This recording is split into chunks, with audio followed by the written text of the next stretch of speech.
I feel too good for there to be a negative attitude. I had a wonderful day yesterday. Flew home and back to see the family. Kind of nice. Everybody rallying around that festive board, breaking bread in the spirit of merriment and wonder. I love to fly. Everybody's so friendly on the planes. I usually take my little Walkman, and I put my little headphones on and I sit there, and especially on a nice day like yesterday was in the afternoon, you can see that spectacular view. I turn on my little Walkman and I gaze out the windows of the plane, and I look at the splendor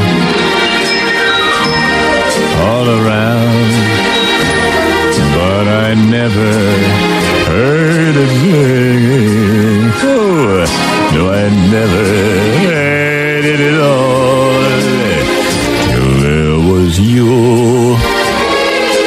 A song originally recorded by Mrs. Thompt. There was love all around.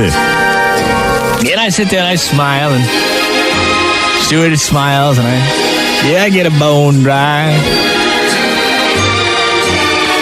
And I watch everybody walking in the plane, and people are always so polite. Excuse me, can I get through here? Sure. I always sit in the back of the plane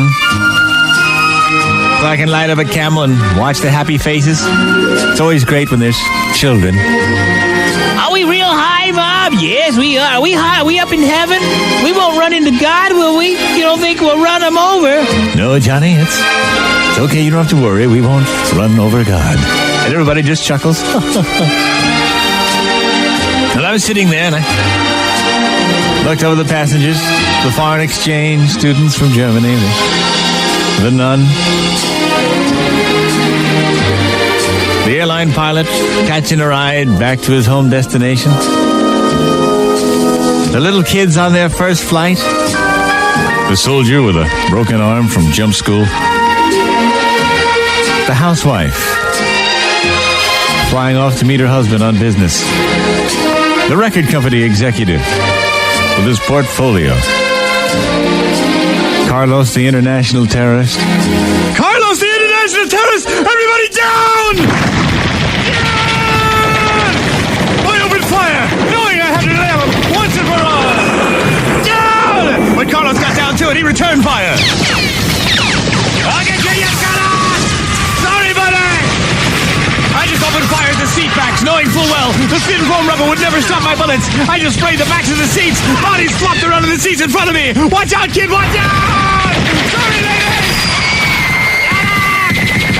Watch him! He's got a grenade!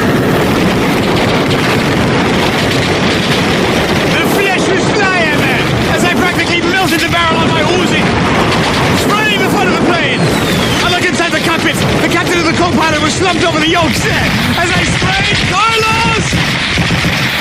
I opened fire on the door. It said occupied. I knew Carlos was in there. I knew he was in there. I said, this is it, Carlos. You're dead meat. And I just opened it in front of that door. Yeah! Imagine my shock and horror when the door swung open and the school teacher from Sheboygan went face down into the broken glass. Spoof! I looked around, and there, in the tarmac in the distance, was Carlos winging his way into the bushes. Carlos, get back here! Well, it was too late. He was already gone, and I stood there for a second with a trembling hand. I lit a Camel as I looked up and down the passageway of the cabin. Bodies hanging over the chairs, people splayed in grotesque postures of death, and the smell of cordite in the air, and the quiet, ominous clinkety-clank of cartridge cases as they tingled to the ground and came to rest finally.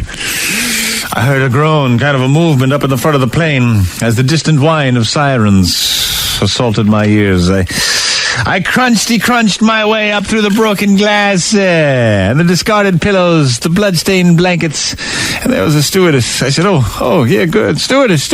And she got up on one elbow. I said, where do you keep the magazines, please?